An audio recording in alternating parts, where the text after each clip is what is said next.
Are you an Amazon seller that's looking to get the most out of your campaign optimizations but don't know exactly what kind of date ranges to use when you optimize? Well, today I'm going to show you exactly what kind of date ranges to use based on what kind of optimizations you want to make today on the Sunken channel. Welcome to the Sunken channel, where e-commerce brands, agencies, and DIYers learn tips, tricks, and tutorials on how to sell better on Amazon. If you like the channel, please go ahead and give it a subscribe and a notification bell. It's going to keep you up to date on our latest videos and our latest tips and tricks on how to sell better on Amazon.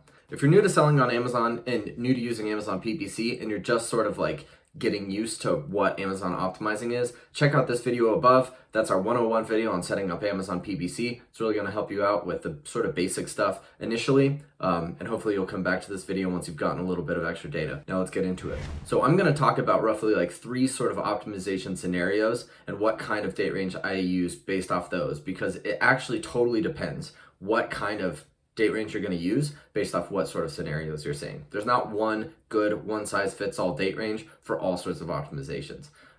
That's why they allow you to use several date ranges. But it still is useful for optimizing, not just seeing the performance of your account. I will say, though, that for the most part, I use last 30 days when I'm viewing everything.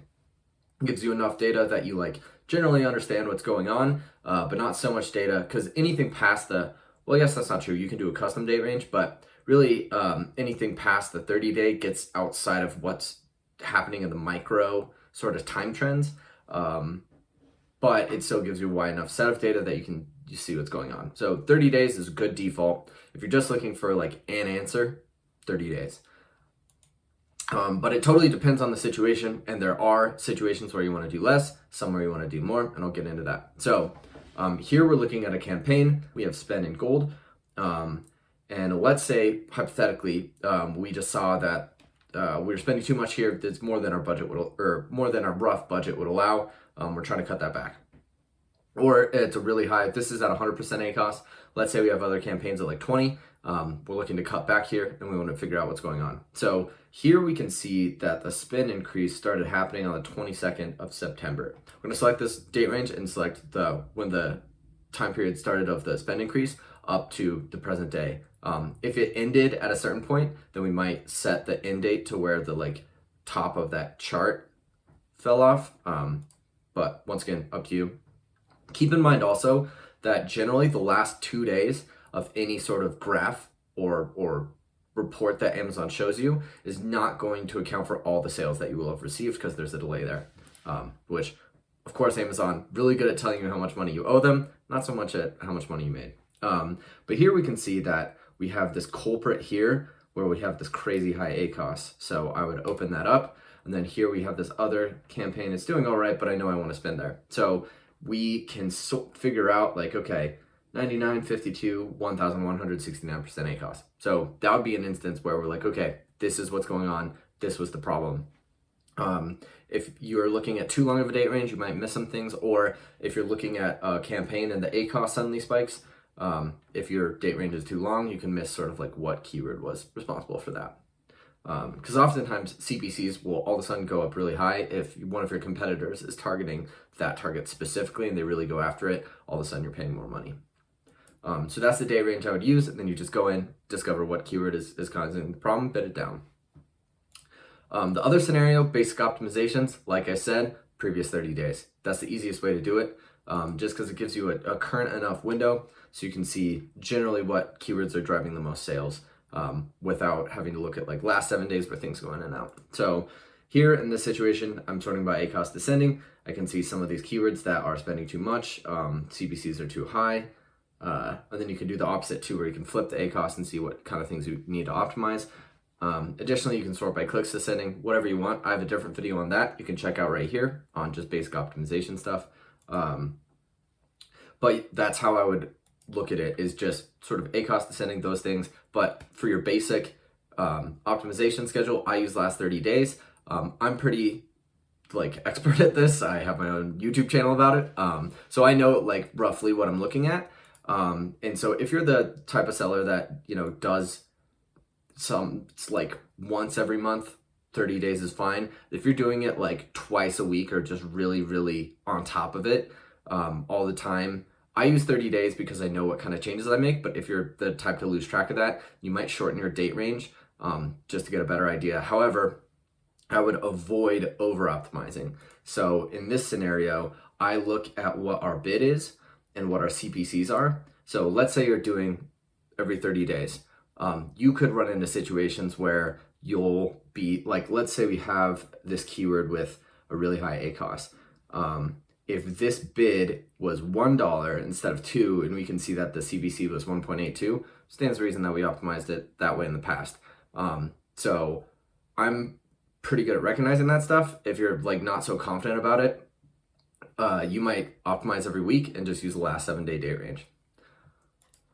Last type of optimization I'm going to talk about is the best way I can come up to phrase this is a fringe optimization, but we're looking for those types of opportunities where, you know, it slowly collects data over time. So you might miss these things on a 30-day schedule, but over time, if you have like an old campaign, you might have something that has gotten like 10 clicks over a year, but if it got 3 sales, your conversion rate's 30%, you would want to bid that up. That might be something you miss if you're doing these short date range schedules where it takes a long time to get that statistically significant data.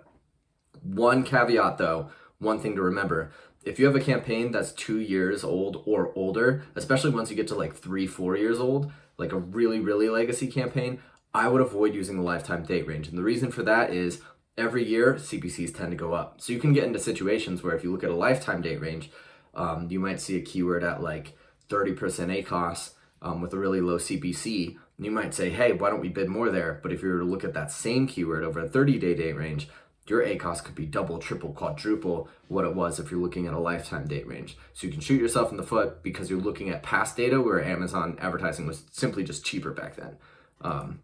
So if it's 2 years or newer, lifetime date range, usually pretty fine. If it's older than that, I would avoid it. Just use year to date, or if it's like January the 7th, year to date just is 7 days. So I would use the custom date range,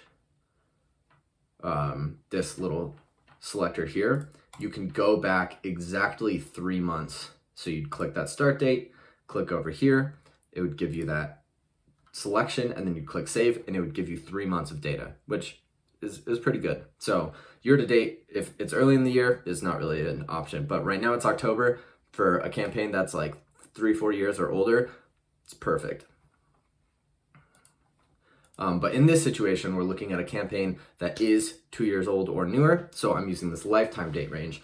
And the filters that I like to use in these sort of optimizations are click-through rate descending or ACoS, click-through rate descending and ACoS ascending or descending. Or you can do clicks descending. So I'm going to show you why you would want to do all those. So click-through rate descending, you'll find little examples of keywords like here we have this keyword. The bid is 1.02. The CPC is 0.96 and the ACoS is 22.94. Our average account ACoS or average campaign ACoS is 50%. So it's twice as good as the campaign average. We're at 1.02. It's pretty low on our bid range. So I'll just boost this up.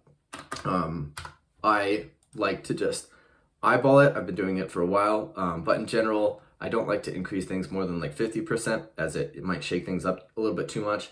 Now, if this was like 23 cents and your average bid is like closer to $2, you might just bump it up to like 1.5. But you know, it's totally up to you. What you can do also is look at something like clicks descending, because you run into situations like this is the way I do it.